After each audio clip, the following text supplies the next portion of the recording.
Recording. And good morning, Ian Coates here. I hope you guys are doing all right.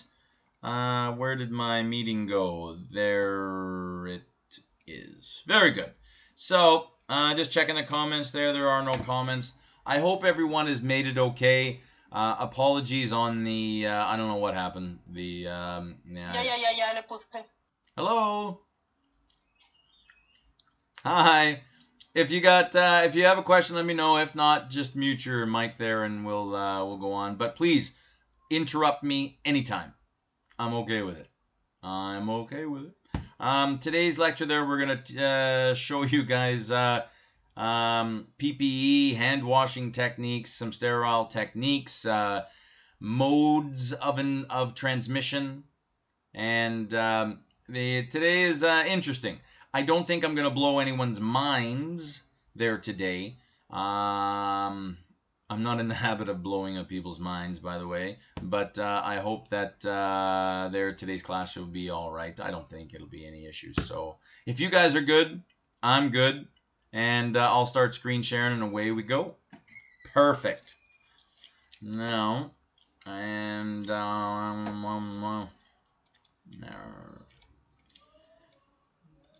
Okay. There we go. PowerPoint is up. I'll start sharing in 2 shakes. There's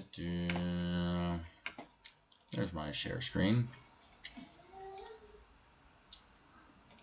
All right. So we are recording and we have everything up and go. I hope you guys are doing all right. I can't see your comments. So if you post your comments, I'll get them there at the end of class. And if you don't feel like waiting until the end of class, then just interrupt me. Okay, here we go.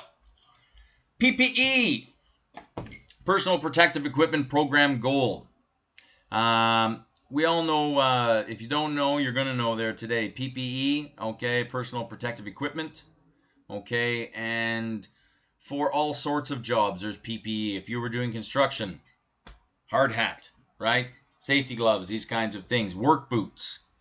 It's just a part of doing any job. And it's just the whole idea. We go into the lab, we work, we do our day's work, and then we get out of the lab and we go home to our families.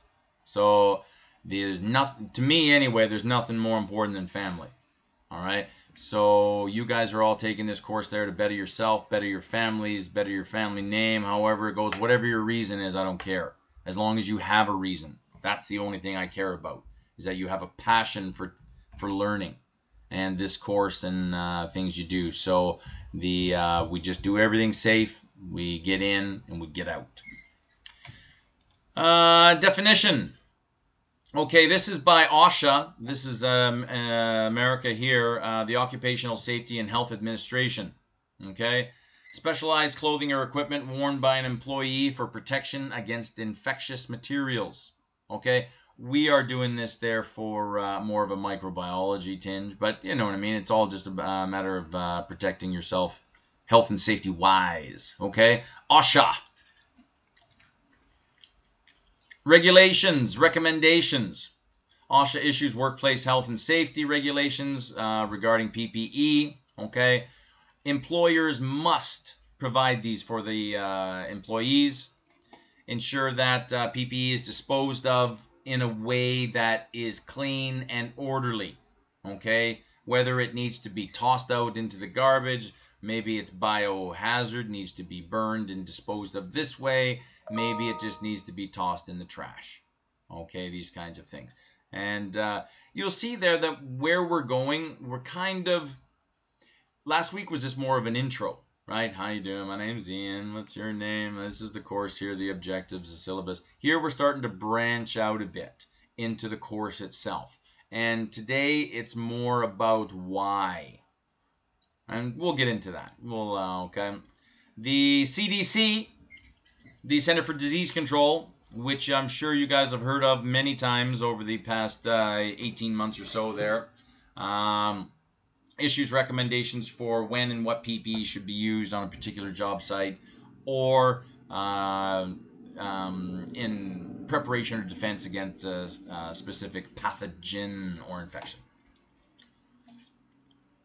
And you know what I mean? Like, we're not doing rocket science here, you know what I mean? This is what today's lecture is, so it is what it is, all right? And types of personal protective equipment, gloves, okay? What do gloves do? They protect your hands, okay? Gowns, aprons, they protect the skin or clothing, aka a lab coat, right? And you ever wonder why a lab coat tend to be white? So if anything gets spilled on it, it's easy to see. Okay. Masks, respirators. Okay, we're all about masks. That's where we're at. Respirators, they protect the respiratory tract from airborne infections. Okay, and you'll see there that some of them there they have cartridges on them, you know, and all these kinds of things. Goggles, face shields, and hair color, or hair color, hair covers. Perfect. Um, and we just go into these goggles there to protect the eyes, gloves there to protect the hands. If there's any comments, I don't think this is too crazy stuff. We're just going to kind of fly through this. There are 60 slides, but honestly, I can't see us being here more than an hour and a bit. Gowns, okay. And you've got all the stuff here, right? There's your face shield and all these kinds of things. Factors influencing PPE selection. Exposure, like a 5-second exposure as opposed to a 1-hour exposure. Different kinds of PPE you'll need. Okay. Touch, splash, or sprays, or large volumes of blood. These, you know, and it all depends. If you're working in a little clinic there, okay, you're gonna have PPE that's specialized there for your clinic. If you're working in a clinic, not a clinic, let's call it an emergency center of some kind, there's going to be different PPE involved because you're dealing with different cases. Okay. Even you look at like a little clinic there, like you've all seen the show Dr. Pimple Popper. And my daughter, she's 8, and we've, you know what I mean. I'm a science nerd, and I love it. And you try and get the kids into science and math, and you know all these kinds of things. And yeah, Dr. Pimple Popper is a great show for us, anyway. And you'll see there that it's, you know, a health setting, but the PPE is different than it would be in another setting like this. And watch the show; it's really good. Kind of gross, which sometimes can be cool. Welcome to Health and Medicine. So what we got here? Types of exposure anticipated, and fit is a big thing. PPE is no good if it doesn't fit. It's gotta fit. And people wearing respirators and masks, these kinds of things, like a respirator is supposed to go tight on the skin, all right, kind of create a seal. It doesn't work as well if you have a beard or these kinds of things. Durability and appropriateness, it's all things there that have to be factored in. And you want to follow things there by your governmental ministry and your employer. Selecting gloves, okay. The glove material, vinyl, latex, nitrile, and they all have different things. Some get worn, some start to come apart in the presence of alcohol. Okay, and hopefully they don't come apart in the presence of you know, water-based, these kinds of things. But you have to look at the material strengths and its weaknesses, and maybe these gloves here are good for water-based activities. These gloves over here are good for oil-based or alcohol-based activities. It all just depends, and you'll have to. I think in here we talk about an MSDS sheet. Okay, material safety data sheets. We'll get in there. Okay. Sterile, non-sterile uses. Single or reusable. Okay, these kinds of things. Do's and don'ts of using gloves. Okay. I apologize if this seems very rudimentary, but this is all part of the course. And we'll show you there later on how to, you know, you have a plastic glove here and, you know, you got your rubber gloves on, right? And you just performed your open heart surgery, all right? and you're done. The patient has made it. Now, how do I take off these gloves? How do you do it?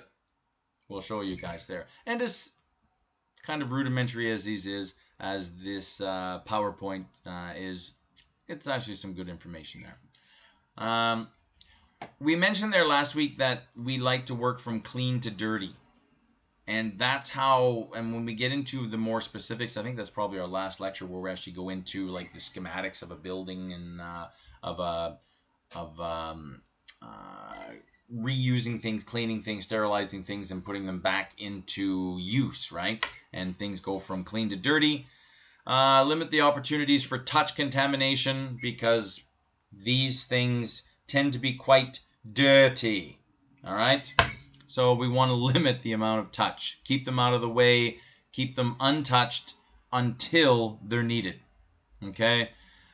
We've all heard this a billion times. Don't touch your face. I don't know how many times we touch our face in a daytime. I've heard silly numbers like somewhere 1,000 to 3,000 times a day that we actually touch our face. You know what I mean? Look, I just did it 3 times. And if you touch your face with contaminated gloves, you better go get some new ones. Okay?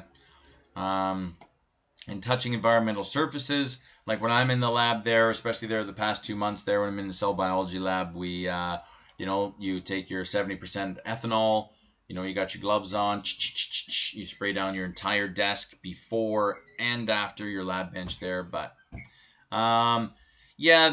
when it comes into the bio lab there, we tend to, there's really not the opportunity there for recycling, and we tend to throw things out. So what to discard, what to reuse. You never wash or reuse disposable gloves. You just get them out of there. Okay.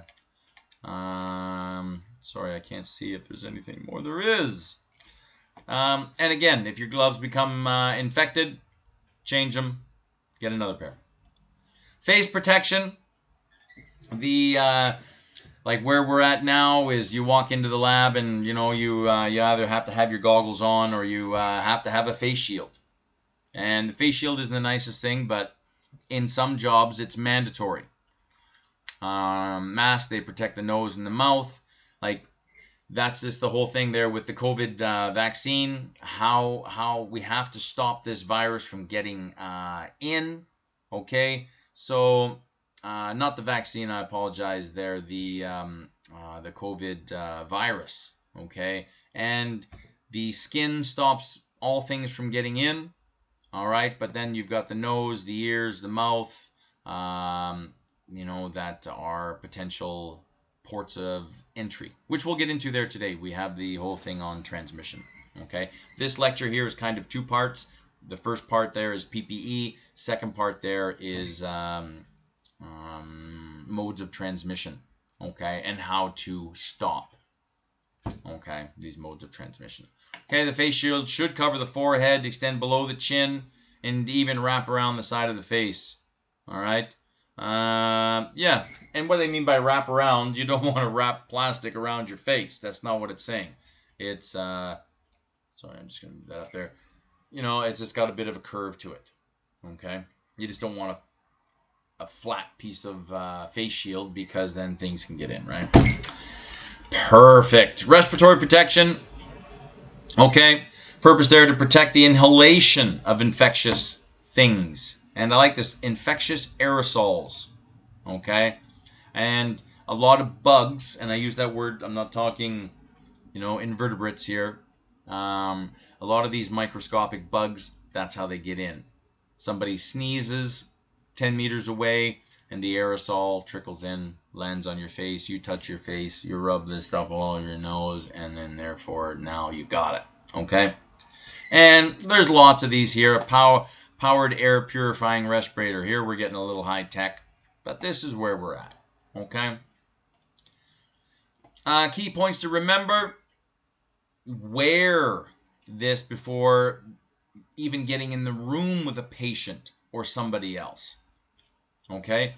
Because if you're putting your PP on in the presence of somebody else, and I know, you know what I mean, you're getting ready for work, your shift, you've got 5 other people in the change room that are putting on PPE at the same time. you know what I mean? You do what you can do. But generally, you know, from a medical point of view, if you're coming into contact with somebody who's infectious or infected, or you don't even know, protect yourself. Because that's what this is all about. Protecting yourself so that you are okay to do your job, do it safely, so that you can protect others in a manner that is good enough to get you home back to your family safe enough. Isn't that what life's all about? Yes'm. All right. Please use carefully. Don't spread contamination. Okay, and that's just the whole thing. Is like I think the worst thing for me was, you know, you have the mask on and goggles and these kinds of things, and you have an itch. You know, I mean, here, and you know, and it's if you gotta scratch it, but then you gotta go and decontaminate again. All right, because these things here tend to be dirty. All right, and it's not you, it's not me, it's just our hands, our first point of contact with interacting with the outside world. Okay, and that's how it works. Okay, so that's it. Just protect yourself, be aware, and have your PPE on before you interact with other people, or you're going to do your thing. Don't put it on as you're doing it. Okay. How to put on a gown. Okay, and these are the dreaded hospital gowns that open at the back. All right, but then you see here, you can also have these gowns here that have, you see what's the word? They have, I want to say wristband, but they're not wristbands. They're wrist cuffs. All right, and you'll see there that they're to limit infection. Anything coming up the sleeves of the, you know, if you look here, bugs can get in through here. Okay. You select the appropriate size and type. Size being to fit you. Okay, and not just standing, but for moving and being able to do your job. Because if doing your job means you have to kneel down or bend over, well, then your suit has to, or your gown has to allow it to do it. So it's all about size and type. There are different types, different strengths for different levels of infection. And we've all seen the movies there. You know, you can go on and find some virus movie on Netflix and all that, right? And you'll see them there. They've got their hazmat suits on and all this kind of your own independent air system. Okay, so some of them there. Opens in the back, secures the neck and the waist. If the gown's too small, use two. Yeah, that's great advice. Yeah. One ties in the front and one ties in the back. I guess that would work. I don't know how you'd get the back one on, but perfect. I like it. How to don a mask here. Place over the nose, mouth, and chin. Do I really need to teach you guys how to put a mask on? I'm just going to skip this, and yeah, I think you guys are good with that. How to wear a particular respirator. Now, maybe, you know what I mean, whatever place of employment there that, you know, you get a job, and they'll show you how to do all this. They'll probably pay you 3-4 hours to go and take an online course. You select a fit tested respirator. Again, it's got to fit. And if it doesn't, the whole thing is useless. Place over the nose, mouth, and chin. So it's just everything there is secure. And secure on the head with the elastic. The nose bridge there fits over.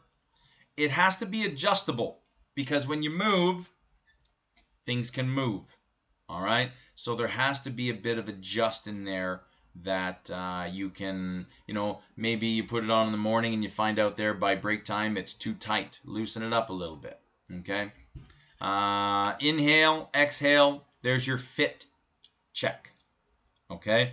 And you can hear and feel leaks around your face. Okay? And just, you know what I mean, your head is hollow and you can get this resonance. And you can feel the vibration, right? And through that method there, you can check for leaks and these kinds of things. Okay?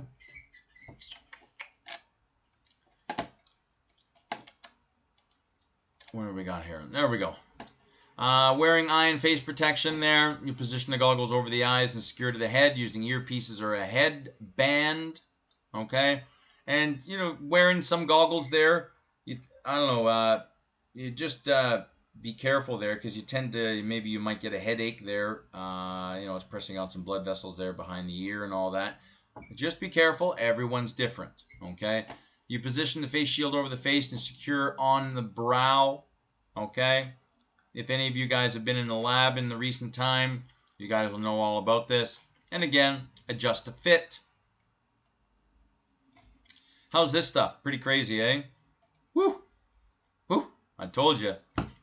This lecture's pretty far out. Yeah. Donning gloves there. The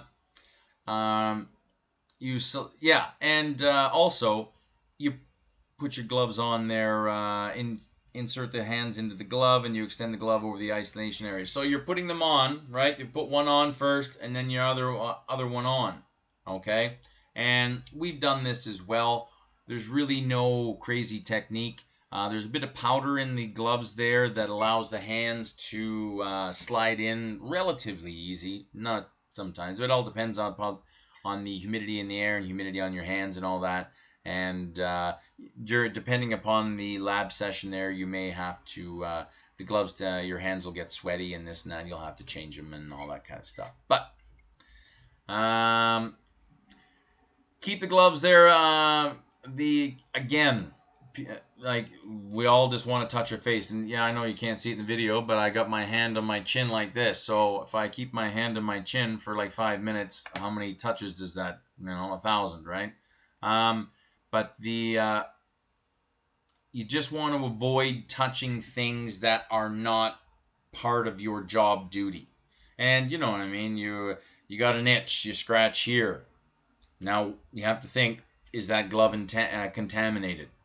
And it's all just you guys make your own choices, and but you just want to limit surface contact. Okay? And if you need to, get a new pair of gloves. Okay. Contaminated. Oh, I left my coffee downstairs. Rats. Maybe I'll text my wife downstairs and tell her to ask her if she'll bring my coffee. But contaminated versus clean. And you'll remember there that I think it was last week there that we talked about the whole idea of I think our definition of clean has been contaminated by advertising companies, and just the whole idea of cleaning your whole house with Pine Sol and dragging a hot dog through the house. You wouldn't need it because now this hot dog has all these dangerous chemicals on it. So you have to think, well, Pine Sol says that my house is clean after I use its product in my house. Well, actually, all you've done is you've just put chemicals everywhere. And depending upon the severity of the outbreak, or if you're just cleaning your house, in theory, you really don't need any harsh chemicals. In my house, we use vinegar and water to mop the floors. And I know you're thinking, oh, vinegar, man, what are you thinking? But non-toxic. And yeah, it stinks for a couple minutes, but just open the windows up. Even in the wintertime, you know what I mean? Open the windows up for a couple minutes, and the vinegar, it's pretty good. And you're not using all these harsh chemicals.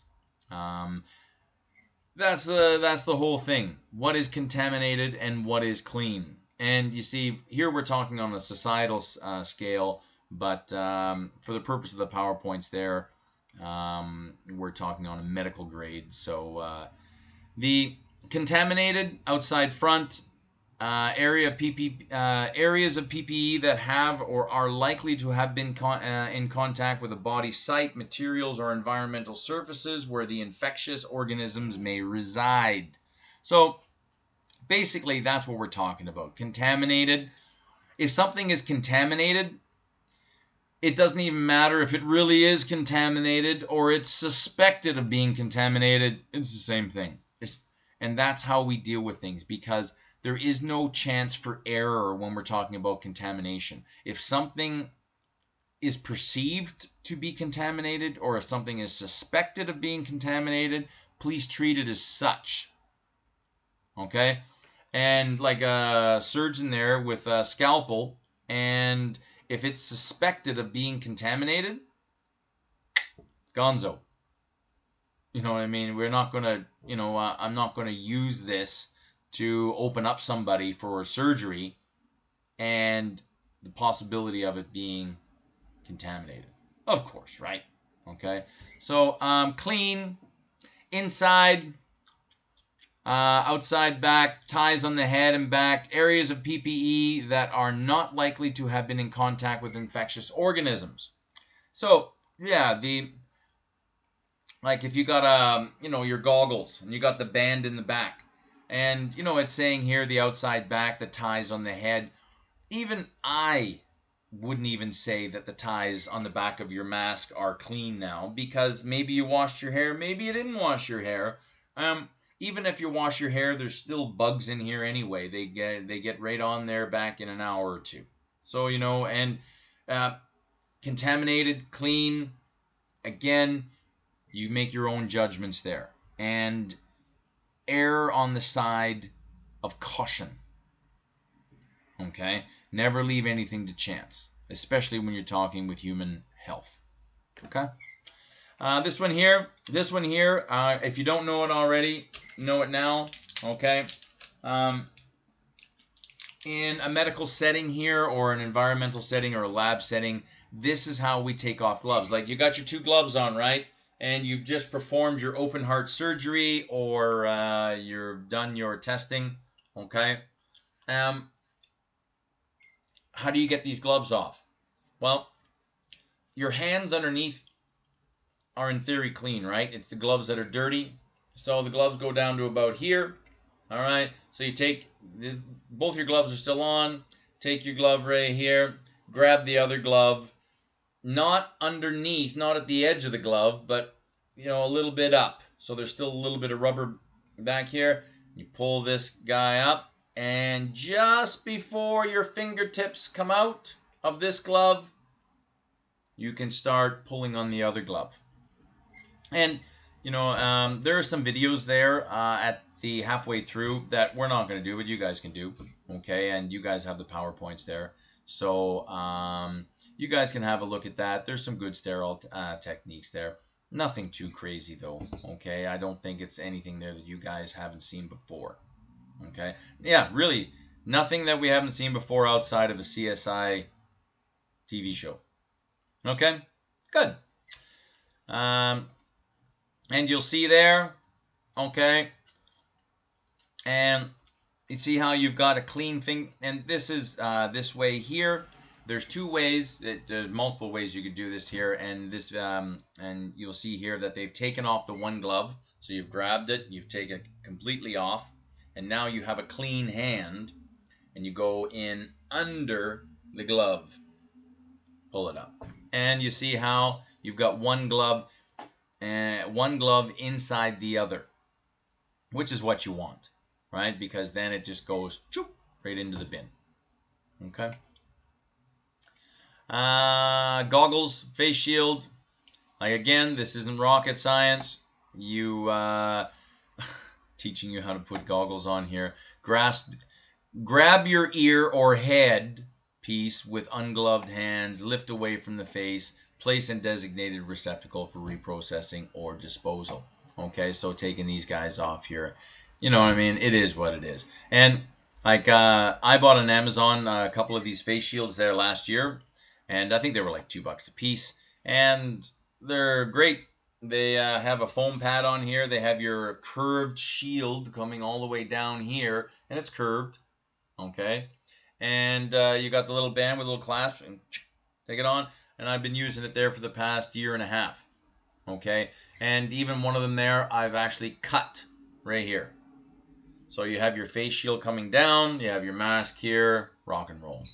Because if you tend to have your mask and your shield, the whole thing gets foggy and you can't see. And that's not good if you can't see.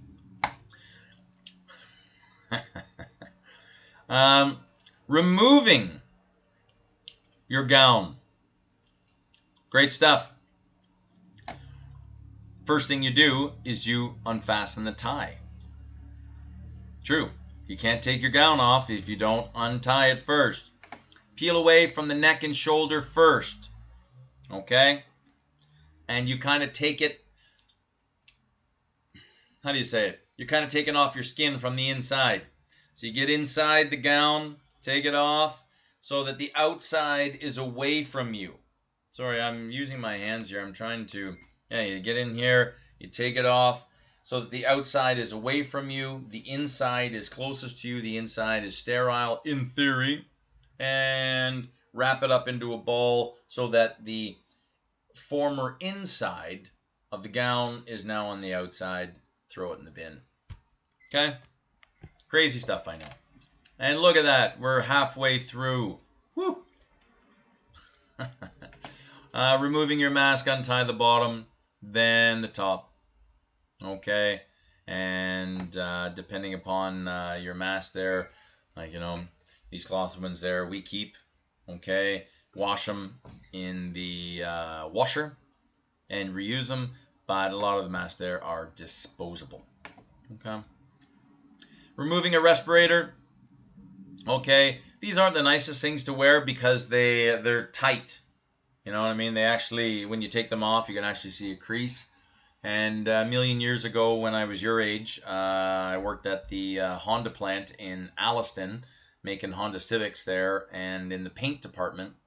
And that's your job there. 8 hours a day is wearing that thing and sanding paints and cars and all these kinds of things. And you see how this is like the proper way. You've got the lower band actually goes on kind of the top of the head, and the higher band goes on the on your occipital lobe here.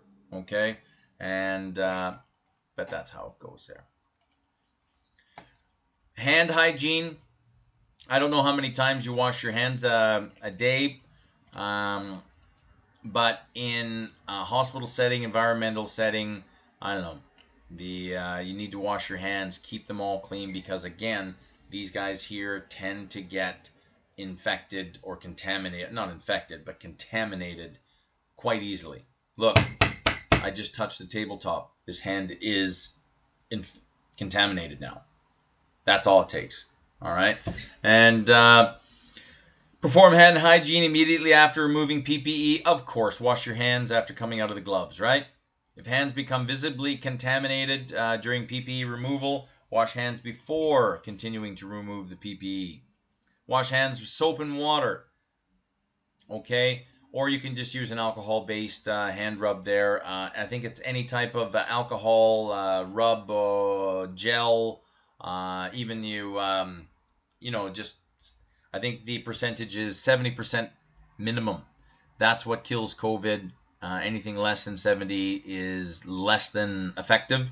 Okay. What we do is we'll buy the 99% ethanol there from Walmart. You can get a big jug of it there for a couple bucks, and then you just water it down. And anyone wants to, if you guys have some chemistry, you can figure out the molarity and do some dilutions and get that 99% alcohol down to a 70%. Save yourself some money. If you need some help on that, let me know. Okay, so, and they say to be washing your hands for anywhere from, I think it's 25 seconds minimum. And, you sing a song, these kinds of things, whatever, but it should be about 20 seconds, 25 seconds, somewhere in there. Standard precautions there. We've got the gloves, the gowns, the mask, the face shields there.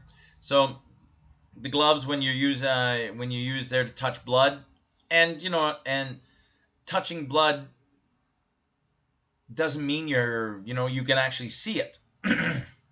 Like, for a CSI murder investigation there, we've all seen it on TV, that you walk into a room and, oh, this room looks very good. Well, if you turn off the lights and turn off the black light, or turn on the black light there, you can see, they put a special solution on there, and you can see, the fluorescent properties there of the blood when chemicals applied to it, and you can see all the blood splatter. So you don't even know that it's there.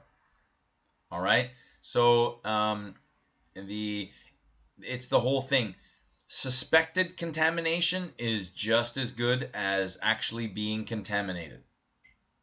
Okay, so use when you suspect that there's blood, body fluid, secretions, excretions, contaminated items for touching mucous membranes. Okay, these kinds of things. Gowns there we use during procedural and patient care activities. Okay, when contacting clothes, exposed skin. Okay, because your gloves are there because you're going to interact with instruments or the patient in some way. The gown is there to protect your body and to protect them from you. You got to think PPE is twofold, right? Not only are you, for me the most important thing is protect me. For you, the most important thing is protect yourself. But ultimately, in doing so, me wearing this protects you. You wearing that protects me. That's how it all goes, right? Mask and goggles, face shield there, using patient care activities like to generate splashes or sprays of blood, or even Dr. Pimple Popper there when she's opening a cyst of some kind or something like that. Sometimes there'll be a squirt. Hey, this is the body. The body can be very disgusting. So that's what it is, and PPE there is to protect you from disgustingness and infection.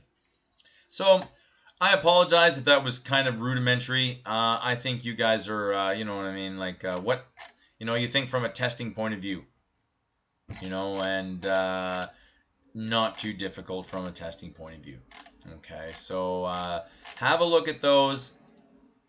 Here we've got some video links. Okay, you please have a watch of these. There could be a couple questions there from these on the tests. You know what I mean? There's from your CDC, Center for Disease Control, how to safely put on personal protective equipment, how to wear and remove an N95 mask. Okay. N95 mask fit. You guys can watch all these. The hand hygiene. Okay. Have a watch of these. And yeah, have some fun. They're not too bad. How are we doing there? Oh, there was one. If stuff or so good. Okay. No, you know what? And maybe I'm taking this kind of for granted because you know what I mean. This is kind of my biz, right? And I deal with PPE all the time, and maybe we've all been dealing with PPE for the past 18 months, right? And wearing our masks and washing our hands and not touching our face and 2-meter rule, contact, and all these things, right? So the PPE is kind of big business now. Could you imagine the person who already had a mask company and then the pandemic hit? Boy, man, they're probably retired already, millionaires. And but this is good to go over again. It's good to refresh because when you do, when you do get a job in this and you are in the field, the PPE and hospital situations regarding COVID and PPE and procedural issues, these will never go away. Okay, these COVID issues in a healthcare setting will always be there, and I think masks will be around for a while. Okay, so just take care of yourself. Have a look at these videos. They're not too taxing, but have a look at them. All right. Was there? Well, it's good. Cheers, Monica. I'm glad you can take something away from this, and I think it's great. Okay. And if you guys have any questions, let me know. But that's your PPE in a nutshell. Like, we didn't really go into hair nets. You know what I mean? And but hair nets are another factor. Even foot protectors. You know what I mean? Kind of what I call them foot gloves, and you put those on over.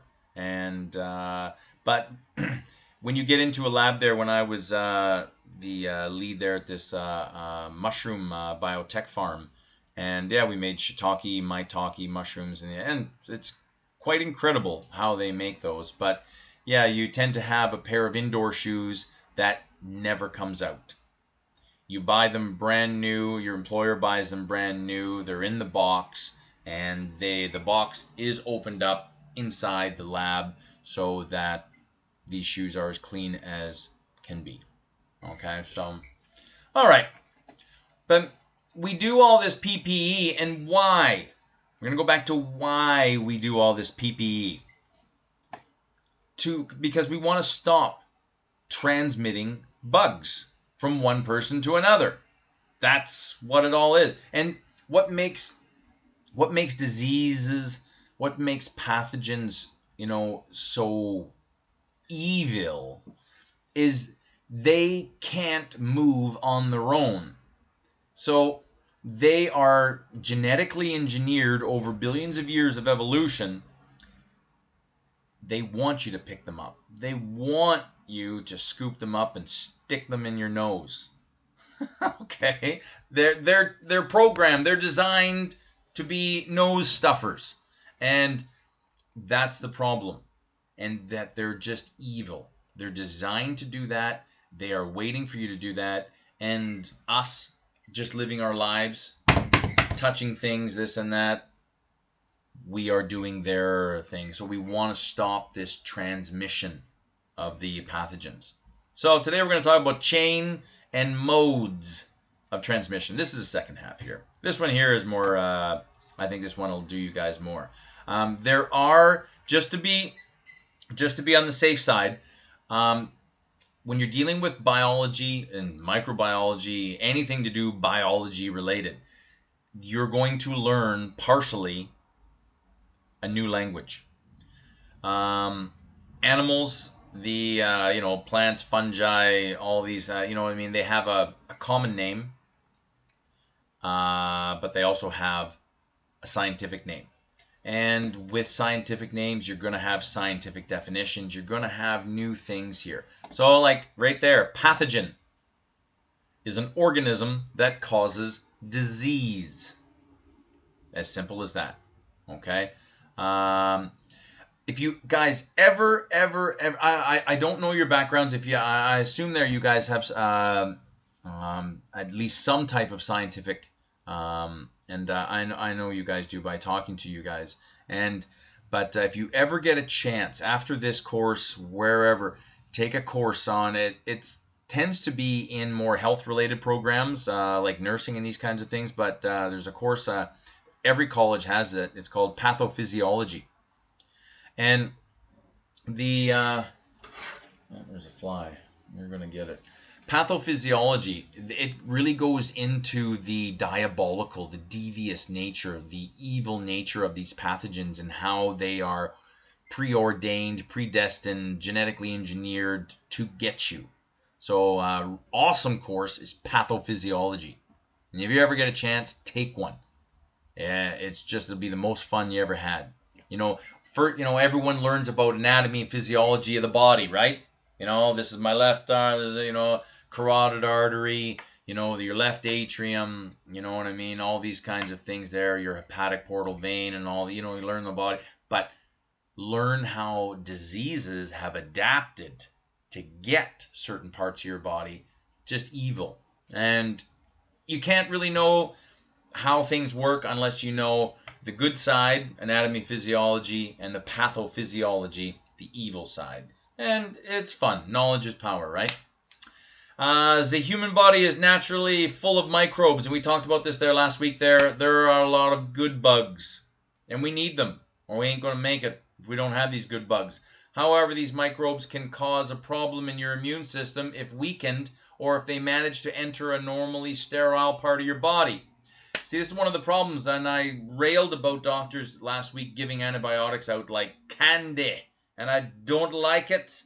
And you see, you have all these natural bugs in your colon. You need these bugs in order to digest beans and these kinds of things, and that's why you make sounds after, because these bugs are doing their job. And through this process, we are able to extract vitamins and things there that we normally couldn't get. Right? So we need them. There's a symbiotic relationship there.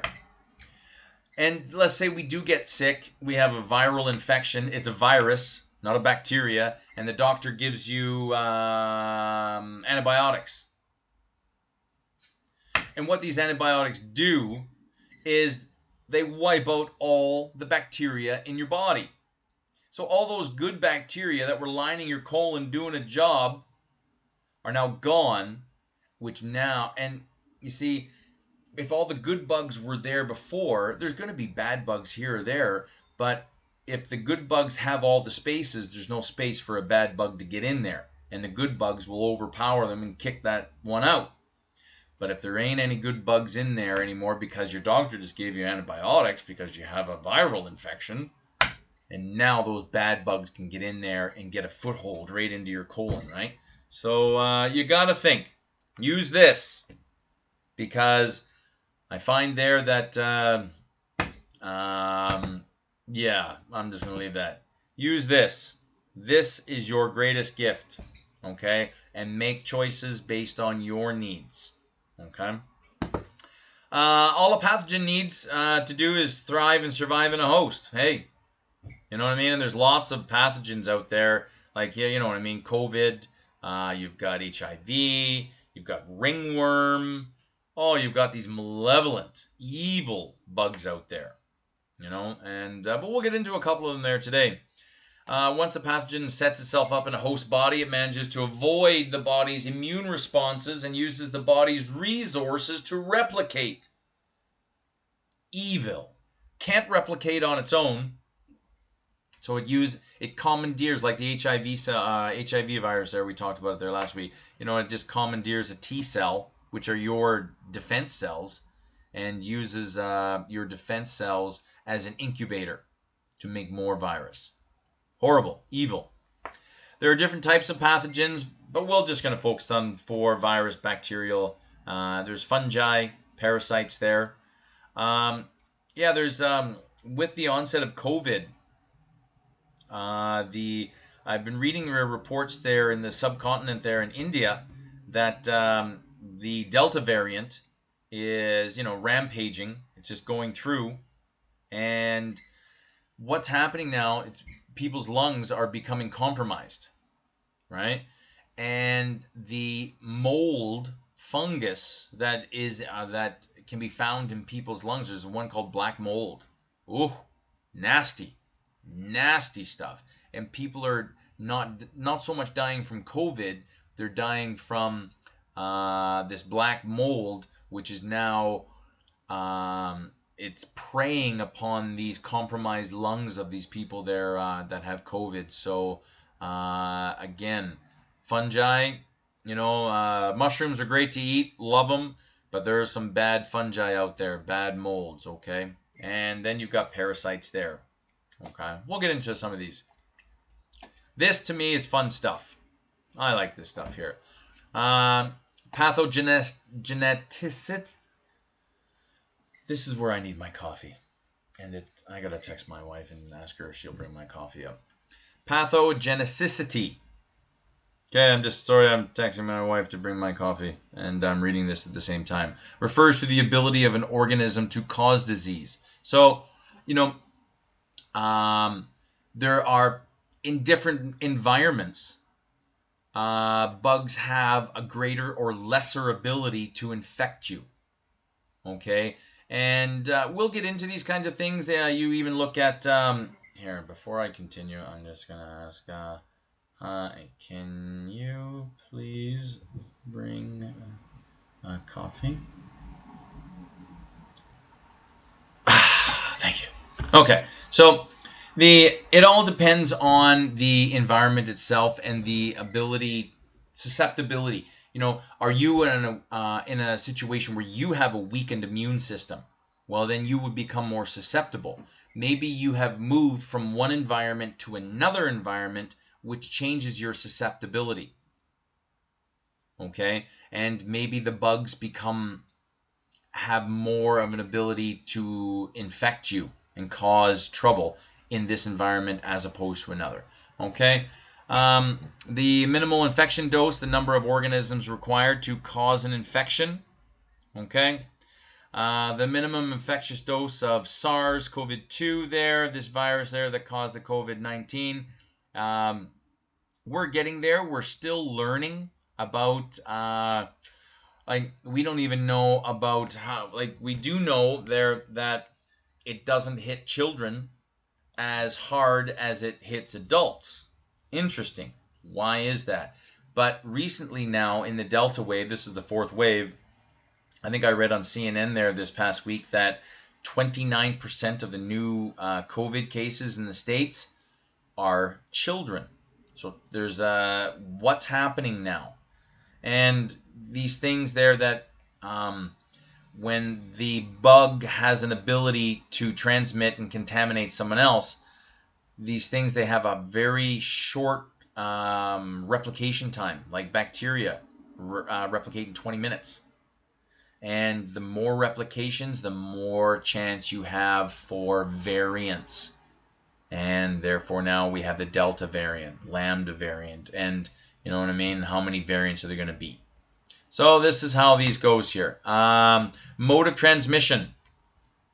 The way a bug travels from place to place. So the mode of transmission, how a microorganism travels. Because they don't walk, how do they get to where they need to be? Okay. Oh, good. The coffee's coming. Oh, thank you. The HAI, healthcare associated infections. And this is going to be a strange word, nosocomial. Okay. And this means there, healthcare associated infections. And you think, healthcare associated infections. What? Healthcare shouldn't be associated with any infections, right? Healthcare is there to stop infections. We like to think so. And this is a big problem, is people go into the hospitals to get treatment for one thing and they end up getting something else. Okay? And you have to think that you walk into a hospital, and I don't think I've ever walked into a hospital where... Sorry, there's a fly buzzing around. I don't think I've ever walked into a hospital and loved the smell. There's that putrid chemical smell that you expect with a hospital, because they ain't using vinegar in a hospital. They're using the hard stuff. And so, because a hospital is a house where sick people come to get better. Well, you get enough sick people together, it's going to be a house of disease. So this is actually a big problem, nosocomial here. Diseases originating in a hospital setting. Okay? And they're acquired during the process of receiving health care for something else. And you just look at these numbers here, and you know what I mean? These are all just suspected, right? You know, because we don't know. Not everybody, you know, someone will get a disease there from a hospital and go home and they'll survive, but maybe they suffered for a week and went to work. We don't know. But you talk about the lost productivity of work. In 2010, there are 8,000 deaths in Canada annual. Well, this is what they say. I would say that there was more. 220,000 infections. I would say that there's more. And they estimate the cost here, and this was 11, 12 years ago here, $130 million. Okay, and medical device reprocessing department of the hospital plays a major role in preventing this, because you know what I mean. If you got a scalpel there that was used for a certain procedure, you reuse that scalpel, not the blade, but you use the scalpel handle, and that's why these contamination or decontamination processes are so important, because we know that there is a potential for catastrophe. Something gets back out there onto the floor, and okay, so that's HAI. Oh, sorry, I wanted to say this as well. I put these down here.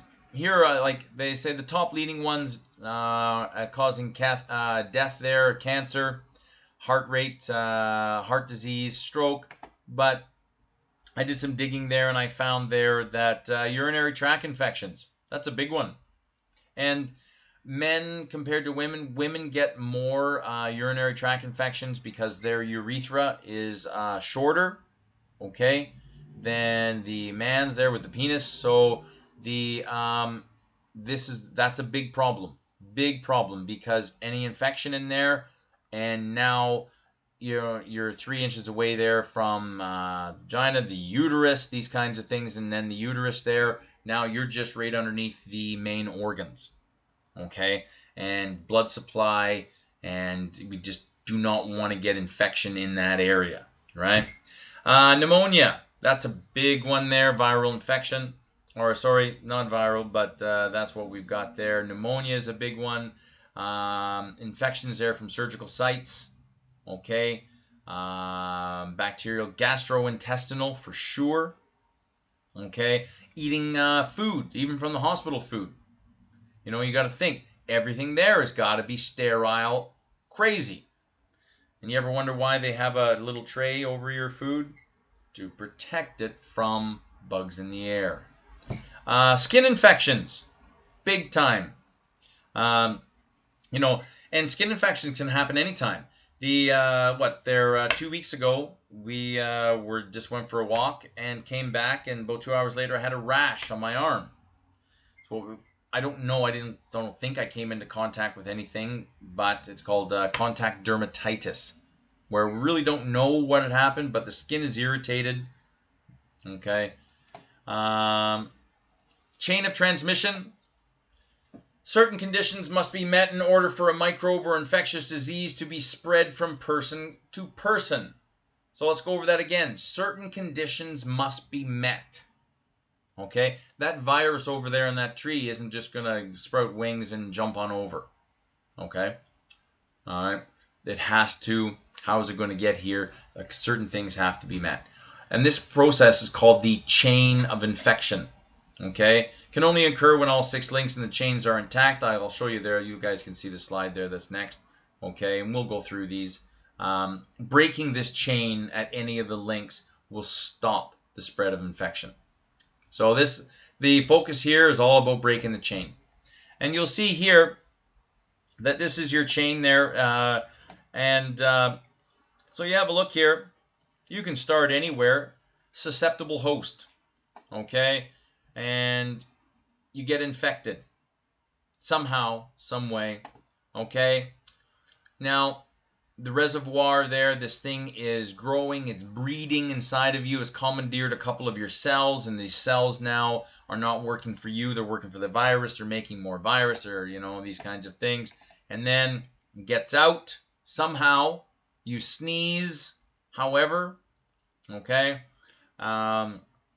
How mode of transmission, how is it, what is its thing, how is it looking at you? Because these bacteria, they're looking at you.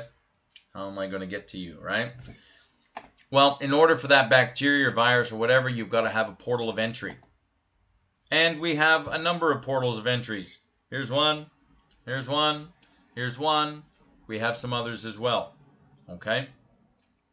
And through the portal of entry, however it moved, and we're back into susceptible host again, okay? And what we're talking about here is cutting any of these anywhere. And like a susceptible host, if you're vaccinated, double vaccinated, you have now cut the chain right here, okay? So you can have you know what I mean? If you're fully vaccinated, still wear your mask, still wear all these, because we don't know enough about COVID there to do anything yet. Seriously, we have no idea. So, and that's what the next year, see, every year they're doing massive testing, and they're just trying to gather some group data to see if there's any trends that are going on here. And we know the effects there on the elderly. We're just learning the trends there now. People under 30 need to be careful. And so nobody is immortal. Please protect yourself. But if you're fully vaccinated, doesn't matter. Get a COVID up your nose, and in theory there, the virus won't be able to replicate, and it stops there. If you stop any of these at any given point in time, we should be able to stop transmission. Disease organisms or agents, these are the pathogens that cause communicable diseases from community. And you'll notice there that when COVID was just kind of starting up. There was, the people were initially interested in the chain of transmission of coming into a country. Whether it's by car or by plane, through Pearson Airport, all these kinds of things, right? But there's that kind of transmission. But then once the pathogen, the COVID virus, was in the community, now we're talking about communicable diseases, people passing it on, in their daily lives. It's a different kind of transmission. Okay? And that's why we had lockdown, because we had to stop that mode of transmission, right? So we got bacteria, virus, fungi, parasites. The type of organism informs you of the type of disinfectants, antiseptics, antimicrobials to use. Is it aerobic or anaerobic? Aerobic means oxygen, breathing. Anaerobic means not in the presence of oxygen. So aerobic has to do with oxygen. Anaerobic, no oxygen. And you think there that the muscle use there, it's kind of the difference between a 100-meter sprinter and a 400-meter sprinter. You have enough oxygen and sugars in your muscle right now so that, oh my gosh, if there's a bear right here, I can run. I didn't even have breakfast. I don't even have my coffee yet. How can I run? Because your body has storage already. Okay? You're familiar with your sympathetic, parasympathetic nervous systems there. If a bear is going to eat you right there, you will, depending upon your physical capabilities, you should be able to run a kilometer as fast as you can to get away from that bear right now. Your adrenaline will start kicking in, these kinds of things, right? So the aerobic, that's a 100-meter sprinter. At the end of a 100-meter sprint, the person really, they're breathing hard, all right, but they haven't exhausted fully all of the sugars and oxygen already in their muscles. I guess they kind of have, but you know what I mean. A 100-meter sprinter is using the oxygen and sugars that are already existing in your muscles there. Blood, you have hemoglobin. In your muscles there, you have myoglobin, kind of oxygen storage tanks. Okay. The aerobic, that's aerobic, and anaerobic means without oxygen. And so you look at a 400-meter sprinter, after about 100 meters, they don't have any more oxygen or sugars left in their muscles, so then all of a sudden now they got to start breathing, kicking in, and getting more oxygen in there, and they're making energy there without. So it's different, all right? So aerobic, oxygen, anaerobic, no oxygen, or in the presence without. And there are some bugs that don't use oxygen. Have a look at these there. Virulence factors. These are toxins, toxin production and particular effects that affect the course of the infection. Okay. What is its target host tissues? These are all things there that have to be answered. Okay. And like you look at HIV, they're going after one type of cell. Dastardly. Okay. The only cell there that can stop HIV. Breaking the chain, infectious agents there, antibiotics, okay, used to treat the infection, okay. Antibiotics are great when needed. They are destructive when used unnecessarily, okay. Clean, disinfect, sterilize medical devices and equipment to remove and kill the infectious agents and eliminate the potential pathogens. So, right there, using sterile techniques, disinfection, sterilization, antibiotics, these kinds of things, that's breaking the chain. The reservoir in an infectious agent is the habitat in which the agent grows, replicates, multiplies. Okay, this is the reservoir where it's kind of lying dormant and just festering, growing, multiplying, and then at some point in time, it's coming. Okay, and people, animals, wild animals, sure. Food can be an agent of replication. A reservoir here, plants, waterborne. You know what I mean? All these kinds of things. bugs can live, and you enter, what I read there happens not often, but you've heard of there's a brain-eating amoeba. All right, this is a parasite, and I think I read somewhere that somebody went swimming in a watering hole in Florida, just a pond, and yeah, man, they got this brain-eating amoeba, and yeah, man, they were really sick.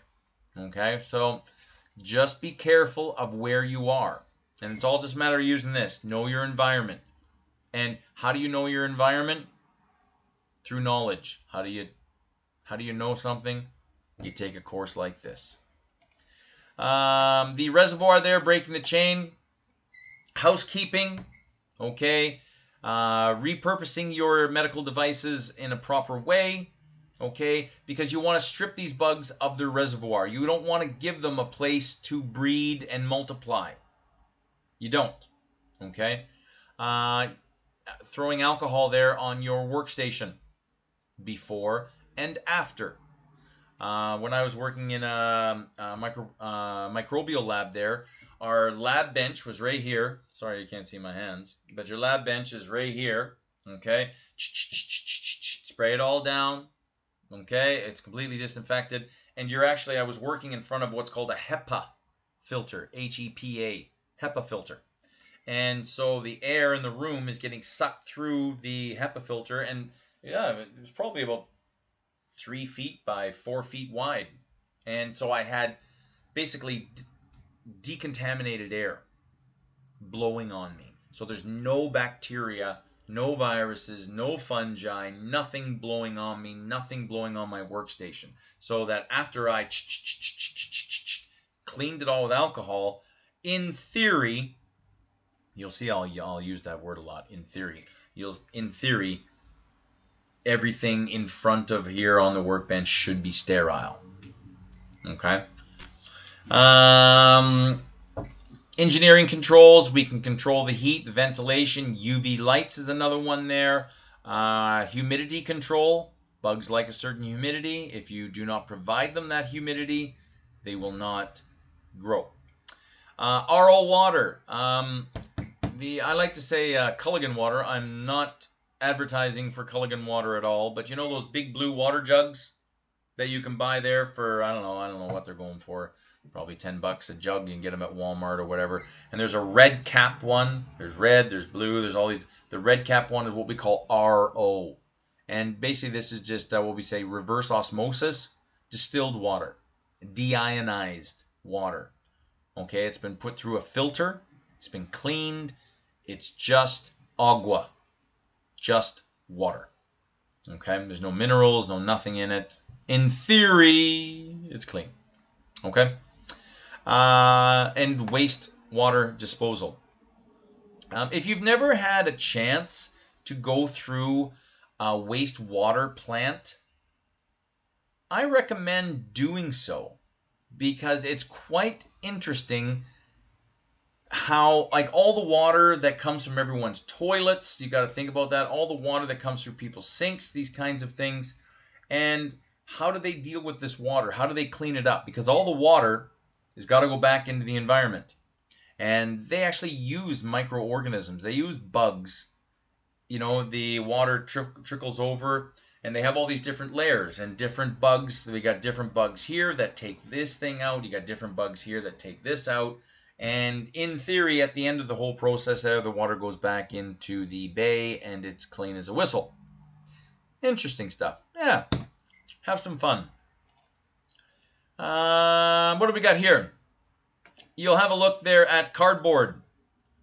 Generally, we tend not to use this. The corrugated shipping boxes, cardboard there, not permitted because things can get, it's a great place.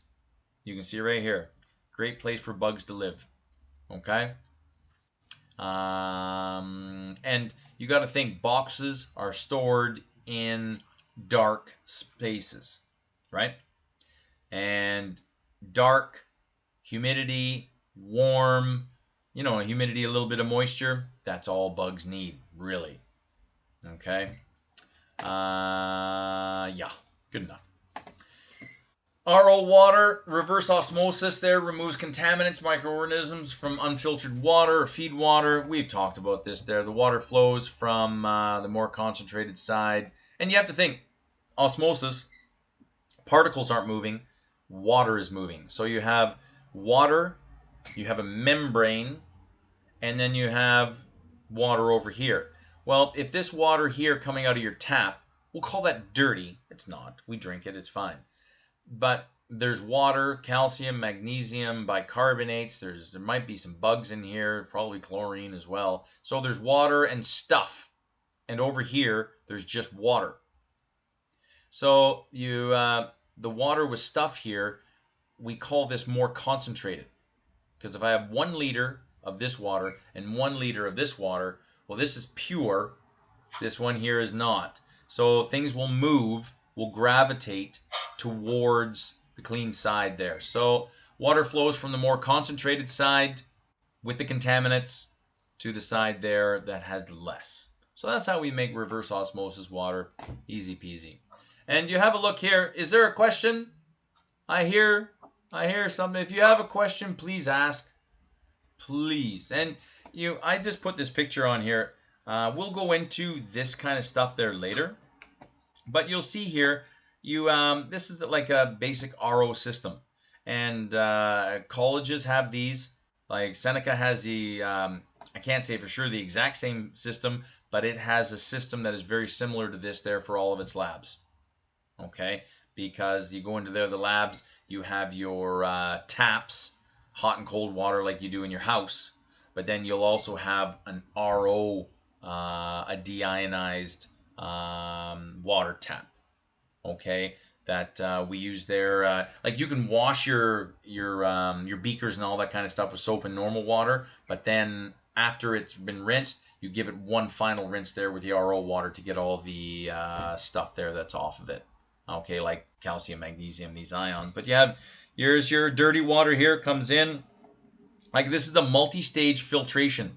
Okay, and you'll use charcoal, carbon base, these kinds of things. There's a triple filter system, comes through a 4-stage.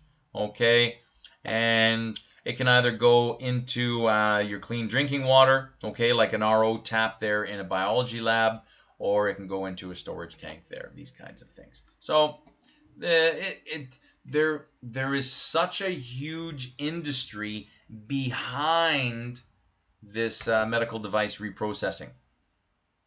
Billions of dollars being spent not on saving people, on this whole underlying issue of getting things ready to go to save people. And good stuff. And you just look here, like these are medical grade there. We've got tweezers here. We've got scissors here. And you know what I mean? These scissors ain't cheap. These are not your dollar store scissors. These are scissors there that they would use in a hospital. And they're stainless steel. These things are not designed to rust. Right? But if you're using normal water there with all the ions and these kinds of things, there is a potential there for things to get, minerals and things to get caught in here.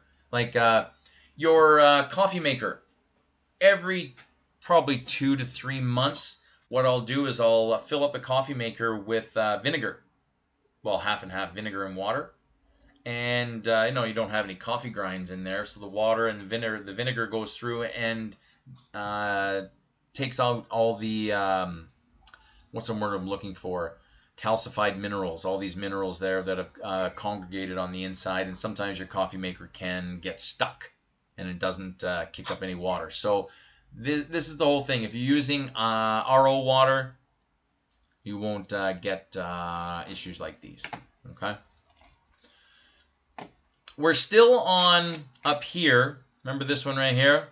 Okay. And we're looking at the reservoir and just the whole idea of us being a reservoir. Oh yeah. Bugs love to get into us because we're warm, we're juicy, and we eat all these good things. And why wouldn't a bug want to get into us? We're good. Sure. Diseases that are transmitted from person to person without intermediaries. So here we're talking about like sexually transmitted diseases, measles, mumps, streptococcal infections. There's your pneumonia, and any respiratory pathogens. Human reservoirs may or not show the effects of illness. This is the big thing there that we are dealing with the COVID, eh? Who's got it? Who doesn't have it? Well, as it turns out, if you are exhibiting symptoms, you know what I mean? And, that's a sign that you have it. But there's a lot of people that are exhibiting no symptoms or mild symptoms. Okay? And, maybe you just 3 or 4 months ago, you had a mild flu. You had some sneezes. You didn't feel good there for, an evening. You went to bed early and you woke up fine. Okay? And maybe you're sneezing 2 or 3 times a day and you actually have it. This is the trouble. Do you have it? Don't you have it? You just have to assume that everybody has it. Okay? And because the asymptomatic ones are the ones that are walking around, I don't have it, I feel great. But really, they're passing on this pathogen there to everybody else. So, asymptomatic or passive or healthy carriers are those who never experience symptoms. Okay? So, asymptomatic. And you see, these are the words there. And you'll see there in the second half of this PowerPoint, there are some really, really, really good words. Okay? And I love matching on, definitions, these kinds of things, because you really can't walk until you've crawled. And this is kind of the crawling thing. We're working on our vocabulary, our microbiology vocab. Asymptomatic, no symptoms. Okay. Incubatory carriers are those who can transmit the agent during the incubation period. Okay. So, yep, you can move these things while they're still in an incubation phase. Covalescence carriers are those who have recovered from their illness but remain capable of transmitting to others. Convalescent carriers. Chronic carriers are those who continue to harbor a pathogen such as hepatitis B or Salmonella typhi. They cause the agent there for typhoid fever months or even years after. So a chronic carrier. Somebody who has hepatitis B, they are still able, years after, to transmit this. Hepatitis C, okay, these kinds of things. Oops, sorry. Carriers commonly transmit disease because they do not realize they are infected. Of course, nobody wants to infect somebody else, but from the greatest intentions can come the greatest of harm. Okay, and consequently, these people here, they take no special precautions to prevent the transmission, and that's a big thing there that we're finding there with the COVID transmission is people getting together in large groups. Okay, and I guess this was more last year when there wasn't a vaccine available. And just the whole idea, like they limited their, for the longest time, it was only families could get together. And then you could have extended families get together, I think up to groups of 10. And then it went to 20. And you know what I mean? It's just the whole thing is we just don't know. And just the horrible things there. You hear about, last year you hear about people getting together there, more so in the States, people getting together for marriages, weddings, these kinds of things. And after the marriage, there was a COVID outbreak and a couple members of their family passed away. It's sad. It really is. And that's the thing with disease. It doesn't care about anything, who you are, background, language you speak. It's just looking for a home. All right, so just please always protect yourself. Symptomatic persons who are aware of their illness, on the other hand, may be less likely to transmit infection. They'll probably stay at home. They'd be more safeguarded. They will probably use PPE more and probably follow the 2-meter rule. Okay, maybe they're just too sick to get out of bed to transmit it. Okay, but these guys here are probably taking more precautions there to reduce transmission. Okay, so you got asymptomatic, symptomatic. Good words in here: chronic carrier, convalescent carriers, incubator carriers, asymptomatic. You know what I mean? These are all good. Love them. Love them. Portal of exit. So you have the bug. The bug is looking to get out. Okay? And our portals of entry tend to be our portals of exit. Okay?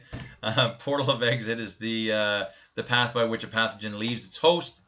Portal of exit usually corresponds to the site where the pathogen is localized. Respiratory tract, coughing and sneezing. All right? Like, what do they say there? A sneeze is traveling at, is it 90 miles an hour?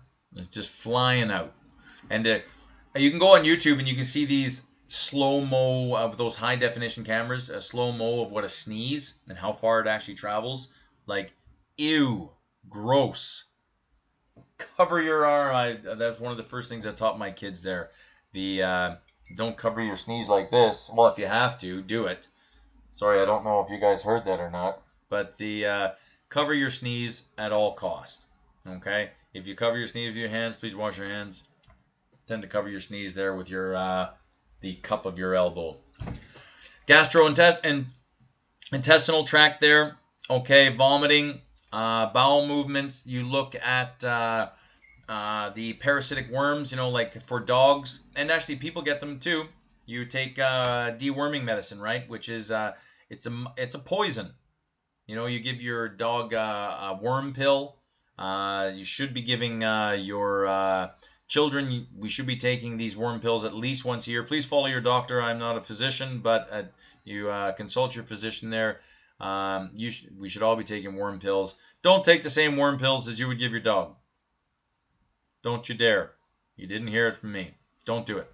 But the whole idea there that dogs, they get these worms, they're sniffing around the park and maybe they, and a worm gets in their mouth.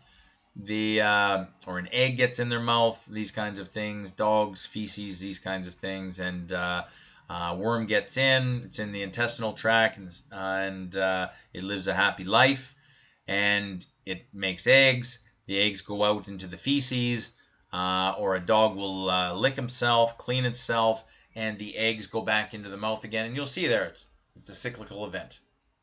That's how these things, and it's worked for millions of years. So, and that's how good these worms are. The genitals there, again, we get into their urethra size. The size of the urethra there in females tends to be smaller, so therefore now the susceptibility for getting infection is much greater. Okay, skin, you get a cut, open wound, there we go. Mucous membranes there, the eyes, the mouth, okay. The membranes there, some of these pathogens can just flow right through them just like water, okay. And blood, bleeding, these kinds of things. So just know your portals of exit, okay. Breaking the chain there, the portal of exit, hand hygiene, washing your hands, PPE, proper disposal of waste and contaminated linens. Oh yeah, this stuff here, dirty clothes in a hospital setting, oof, get it washed ASAP or burn it. This stuff is just a breeding ground. Like, I don't know if you ever walk into a hospital and you see a dirty clothes bin. I'm not a germaphobe. I'm aware, but get that away from me. So, yeah. Breaking the chain here. Controlling your excretions there, covering your cough, covering your sneeze. Wound care, okay? Not letting things get out of control with a wound. You can clean it, hydrogen peroxide, some ethanol on the wound, stitch it up, sterile bandages, away you go. Dedicated elevator for soiled pickup. Oh yeah, get that stuff out of here. Get it back to the decontamination center. And obviously avoiding public areas. Okay, we don't want to be taking these dirty clothes out through a surgical environment. Okay. Modes of transmission.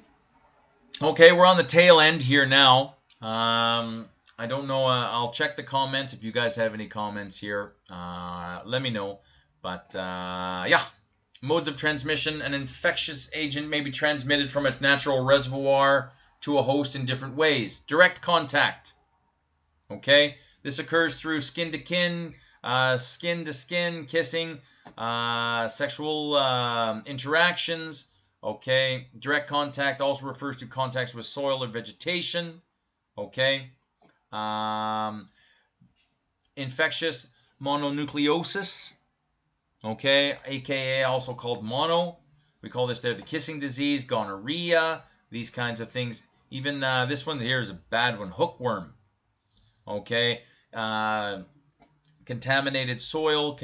You've got ringworm, which is contaminated water. And these things, if left untreated, can just be absolutely horrible. Horrible. And there's so many parts of the world that they just deal with these things on a daily basis, and it's really sad. And but yeah, these hookworm and these ringworms, just horrible. Droplet spread as opposed to direct contact. So here it's skin to skin touching. Droplet spread refers to the spray in the air, kind of like what would we say, aerosol. Yeah, there it is right there, aerosol. Okay, and like these viruses and bacteria, they can't really exist out on their own. They can, but they need water. Like these are all, they're just water bugs, as are we. And if you take away their water, but not even taking away their water kills some of these, because these bacteria, they can revert to what's called a spore, and let's call it an egg. And these spores can live they're not alive, they're just there. And when the environment is right for them, they will germinate and they'll get your bugs back. And that's one of the big problems there with climate change, especially here in the north, Canada and Russia. We have a lot of unused tundra that's frozen, and there's frozen bugs in there from 10, 15, 100,000 years ago that are going to be coming out of the ground soon. So we've got to protect ourselves. So again, direct contact, droplet spread, kind of aerosol. Indirect transmission there refers to the transfer of an infectious agent from a reservoir to a host by suspended air particles right here. Airborne transmission. Okay, this is what we got here. And you guys can have a read of this. And yeah, but even kicking dust up, these kinds of things, you're just bringing dust into the air. Dust isn't the problem. It's the things that are living on the dust that are floating through the air that get into your nose and get by the nose hairs in your nose and get in and infect you. Okay? Indirect transmission here, like take for example vehicles. Like I just, these kinds of things. Somebody touches something and then they're long gone. They touched this door handle there 4 hours ago, and then you touched the same door handle. Okay, may indirectly transmit an infectious agent: food, water, biological products, blood. Fomites, inanimate objects such as a handkerchief, bedding, or surgical scalpels. Interesting word there. I like that word. A vehicle may passively carry a pathogen. A taxi. You don't want to say it, but toilets in a mall. What can you say? They're all over the place, and it's just a matter of protecting yourself. And I don't, my goal, isn't to scare anybody. And I don't want to freak people out, and I don't want people to be shut-ins and stay at home, and I'm never going to go outside again, because please don't, and but the whole thing is you have to be aware, and look at wherever you're going, always be aware of the infectious nature of things that you cannot see. Because they're all there. There's bacteria everywhere. All right? So protect yourself. Alternatively, the vehicle may provide an environment in which the agent grows, multiplies, and produces toxins. Y'all have heard of botulism. Maybe you haven't heard of botulism. This one here, take notice. If you ever buy a can of food, soup, beans, spaghetti sauce, whatever it is, a can of food. And you just want to be careful before you buy it. Look at your can. You know, a can is a cylinder, right? And any type of, what's the word I'm looking for? Any type of dents or any misshapenness to the can could be even a bloating. Okay? And, you know, you look at it, be cautious. And then when you use your can opener, let's say you take that home and it looked fine, you know, it's a normal looking can of soup.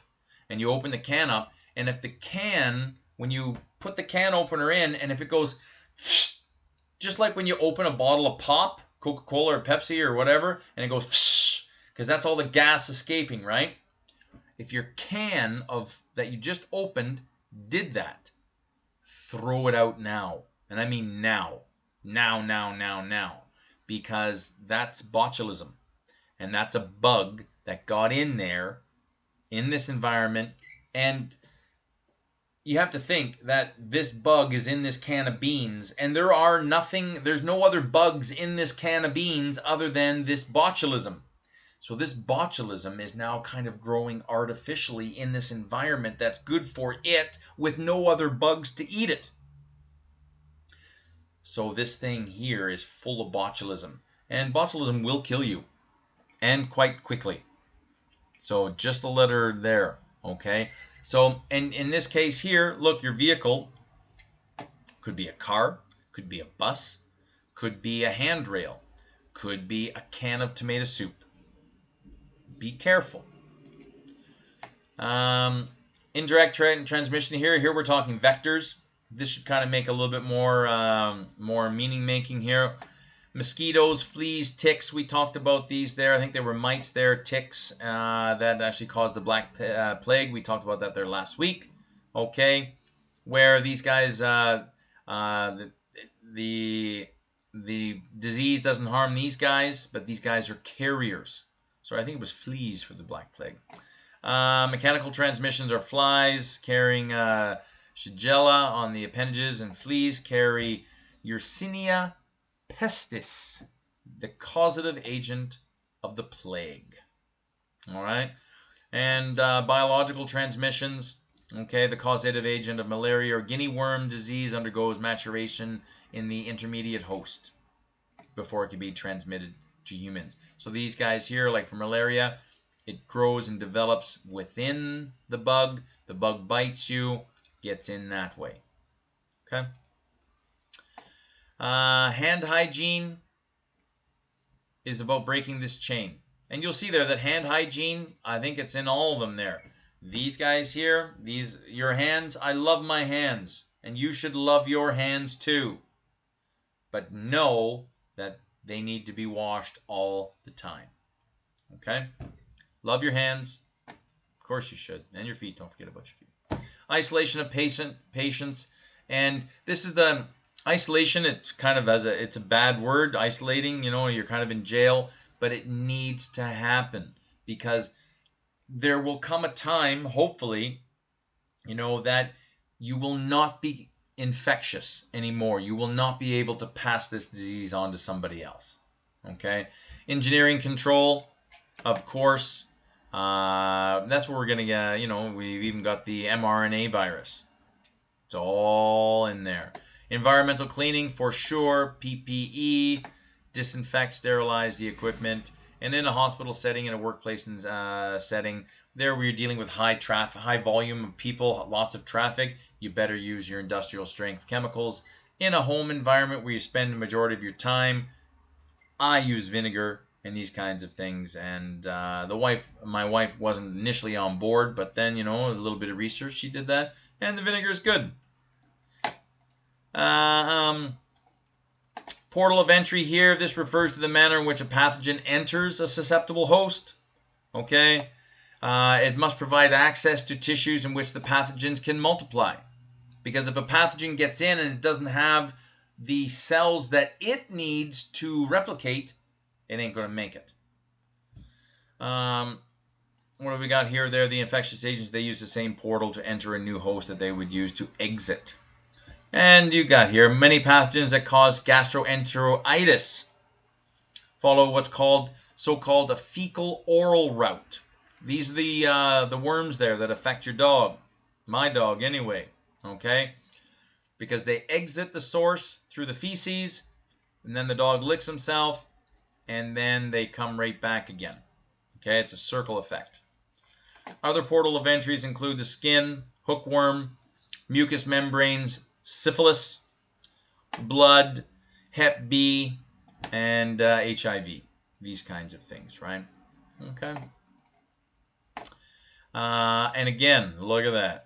Here's all your breaking the chain, and all of this kind of makes kind of sense. Hand hygiene, PPE, aseptic techniques. Okay, don't touch your face. Proper wound care, medical device reprocessing department, disposal of your equipment. Okay, first aid, you got to have it all over the place.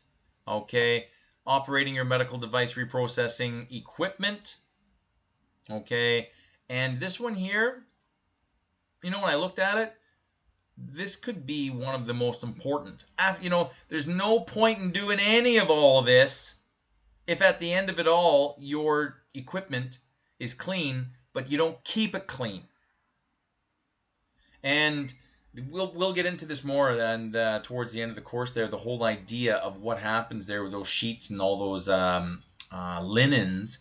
They become clean. How do you store them so that they stay clean, so that you can ship them out next Monday to Mount Sinai Hospital when you need them?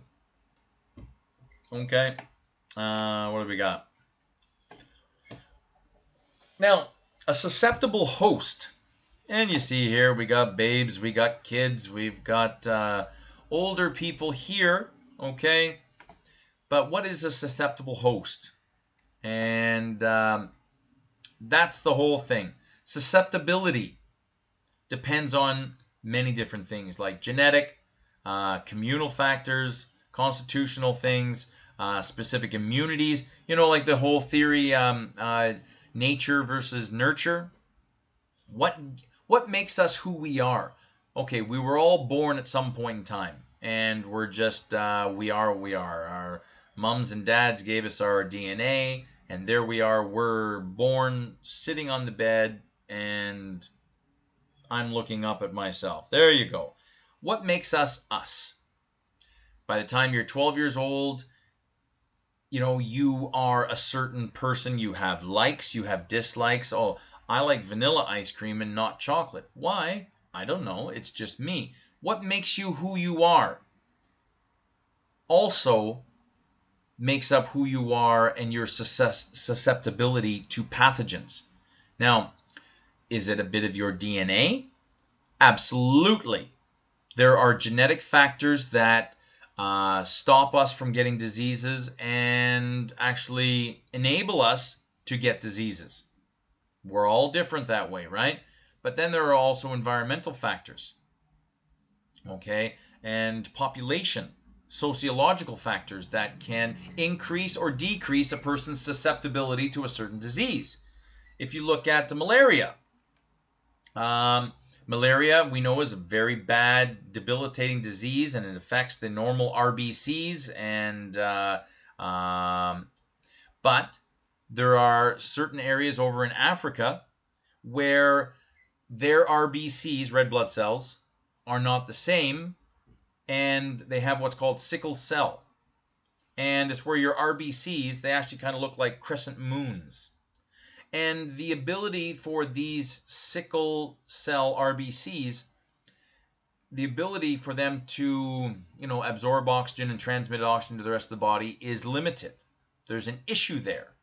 But it's an environmental protective factor that has come over time that protects people against malaria. And it's if this is your first bio disease type of course, we're just touching the iceberg.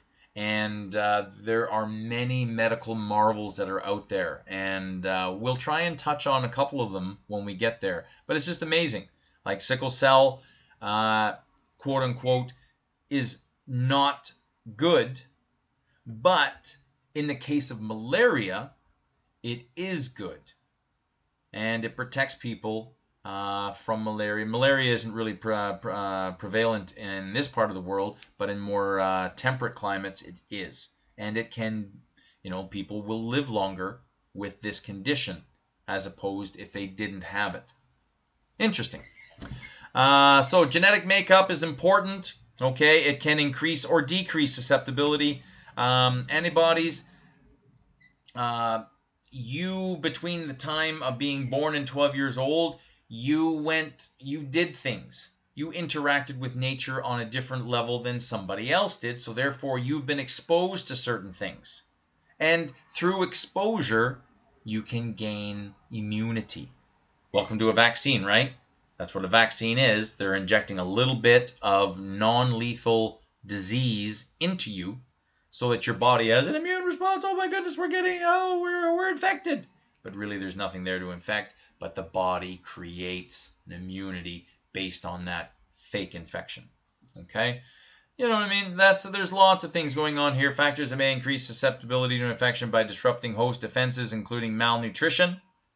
That's a big one, right?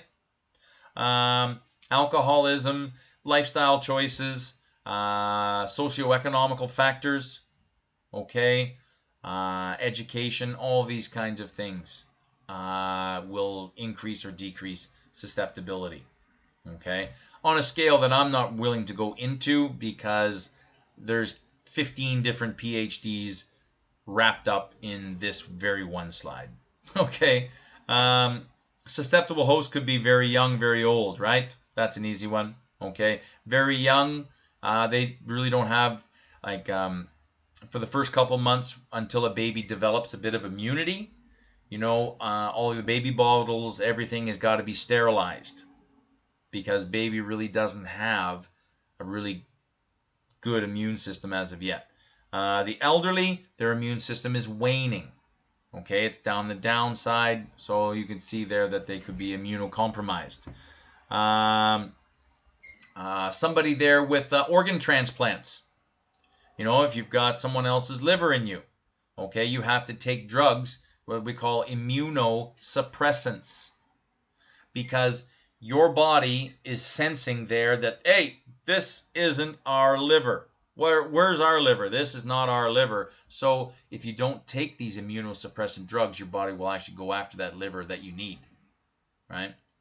Chronic health issues, cancer, these kinds of things, recent surgery, organ transplant there, chemotherapy, there's lots of these kinds of things, okay? All right. This one here I just put in, this is something there that you might fill out. You can't even really read it, but I just wanted you guys a staff immunization and surveillance policy information sheet. So in any type of a health-related environment there, they'll make you fill out this. They want to know what you're susceptible of. You got to have all your shots. You got to have all these kinds of things, right? And with the whole COVID vaccination, there's a passport that's going to get rolled out. I think it's on Tuesday.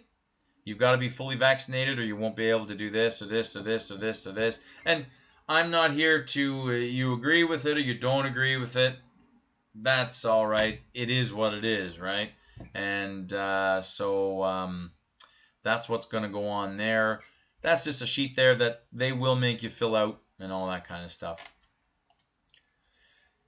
And you know what I mean? I put this there at the end there, achieve the best respirator fit. You know what I mean? And you guys can have a read at this. I think we've done PPE kind of way too much. And I think you guys are highly skilled on this already. Breaking the chain of infection there, the role of the MDRD. We've got to stop. We've got to snip this chain somewhere. Because as long as you snip the chain somewhere, that chain is broken. But the moment there that we take our foot off the gas, the moment there that we're not really paying too much attention there, all it takes is for one of these chains there to get into us and we can get sick. And depending upon the organism, we could die. So protect yourself. Each disease, infectious organism presents unique problems. Knowledge of a specific disease can break the chain at its weakest link. Okay, routine practice, additional precautions, aseptic techniques, and sterilization procedures prevent the spread of infectious microorganisms among everybody. And that's residents, people you work with, people you live with, people, maybe you're in a condo and there's 500 other people in the condo. You know, these kinds of things. You guys are all sharing shared air in the hallways, in the elevators, these kinds of things. That's what it's all about. And again, I'm not saying these things to scare you.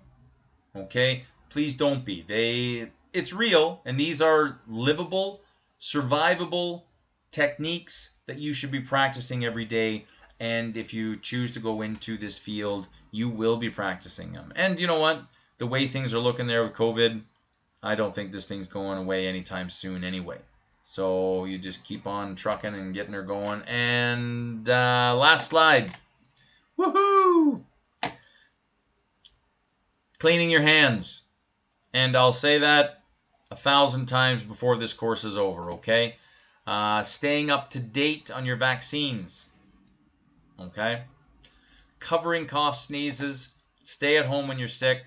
Follow the rules for standard and contact isolation. Using PPE the right way, because using PPE the wrong way isn't going to get you anywhere. So that is today's class, and I hope you guys are doing well. Do you guys have any questions for me? I'm going to stop sharing. I do have some. One question. Have you had colleagues who had difficulty with goggles if they have prescription glasses? If so, yeah. Script glasses, that's a tough one. Because, like, in my labs there, like, when you're doing intro bio or intro chem, they make you wear those big wonky, they look like bug eyes. They're big wonky plastic. They got a green back here, and they're really uncomfortable. And when you take them off, you've got these rings on here, and but people who wear prescription glasses, you got to wear glasses, right? You can't see. Just the whole thing is, I have people who have prescription glasses, but you got to have the tops on them. And I'm sorry, I'm not pointing at my eyebrows. I'm kind of simulating the top of the glasses, because you're pouring liquid solutions using all these kinds of things. Liquid can fly, and you've got to have, there's a top protector on the top and also sides as well. All right, and a lot of glasses, they just have the lens right here, but there's nothing protecting you anywhere and around here. So that's one of the big issues. And if someone's just going to wear glasses in the lab, I don't do it personally. I be a stickler and I say, I'm sorry, you've got to put the big wonky ones over top of your prescription glasses. And you know what I mean? If they steam up, they fog up, they're irritating you, you can take as many trips to the front of the class, take them off, to have a drink of water, and then put them back on again. It's just one of the things. And I'm sure that you can actually get prescription prescription goggle lens kind of a thing. But yeah, good question. I hope you guys are doing all right. Do you guys have any more questions for me? No? Then get out of here and enjoy your day. What are you still doing here? It's a beautiful day outside. I'll post week 3 there next week, sometime probably Tuesday or so. Probably Tuesday. And there's nothing going on there next week. The week after there, we'll have quiz 1, and I'll let you guys know all about that there next week. But other than that, I hope you guys are doing all right. Things are quiet, and we're just kind of starting things, but I don't think today will take you down too bad. But other than that, you guys have a great day, and we'll see you guys there next week. Thank you. Thank you, Carly. Thank you, Neela. Thank you, Carolina. I hope you guys are doing great. And thanks, Eva. Thanks, guys. Thanks, Anna. Thanks, Ellen. You too, Monica. Thanks, Jonathan. Thanks, Sandra. Susie. Lemuel. Good. Thank you, Francis and Josian. I'm just trying to get to know your names. Sandra, Mary, gotcha. Yeah, where is my coffee, by the way? I'm going to have to talk to my wife. She was supposed to bring me a coffee. That's right. Okay, thanks, guys. Have a good week. Be safe, okay? And if you have any issues, email me, all right? Something doesn't seem right, email me. We'll square it right up. Thanks, Dara. Thanks, Maida. Bye, guys. I'll post this there, too. Oh, and I'll post this... give me an hour. I'm still trying to figure out how to post it to the Seneca College website and not to YouTube. But I'll send an announcement out there later today, and it'll be posted somewhere so y'all can watch the video. Okay? Bye, guys.